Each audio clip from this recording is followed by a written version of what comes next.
உன்னை டேட்டுக்கா கூப்பிட்டேன். என்னடா நினைச்சிட்டு இருக்க? உன்னை கூப்பிட்டு படம் பார்க்க போய் பீச்சுக்கு போயிட்டு என்னடா நம்ம லவ்வா பண்ணிட்டு இருக்க? சீக்கிரமா உங்க வீட்டுக்கே என் வைஃபோட கூட்டு வந்து என் வைஃபோட வந்து பேச. இது ரொம்ப நாளா வந்து என்கிட்ட சொல்லிட்டு தானே இருக்க, சீக்கிரமா உன் வைஃபை கூட்டிட்டு என் முன்னாடி 10 வாட்டி நடப்பேன்னு. ஃபர்ஸ்ட் அது பண்ணு, அதுக்கப்புறம் பேசு. என் வைஃப் கிடைக்குமா தெரியுமா? உன்னாலதான் எனக்கு பொண்ணு பாக்குற இடத்துல பொண்ணு பார்க்க போயிருக்காங்க. பொண்ணை பார்த்துட்டு ஸ்ட்ரெயிட்டா பொண்ணு வீட்டுல சொல்றேன். பொண்ணு வீட்டு என் ப்ரொஃபைல பாக்குறாங்க, ரீல்ஸ் இன்ஸ்டாகிராம் பார்த்துட்டு யாருப்பா பக்கத்துல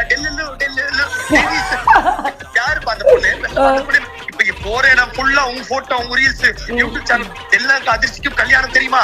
அதிர்ச்சி டெல்டாவோட. சரி, இப்ப இந்த கதையெல்லாம் நீ போன்ல பேசி டயர்ட் ஆகாத, சீக்கிரம் வா, ரொம்ப நேரமா நான் வெயிட் பண்றேன்.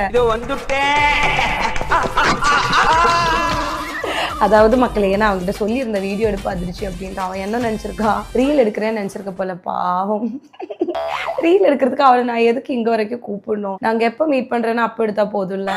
ரீல் எடுக்கிறதுக்கு எதுக்கு நான் அவனை வீட்டுக்கு கூப்பிடணும் சொல்லுங்க பாப்போம். பைத்தியமாய்வான், பைத்தியமா.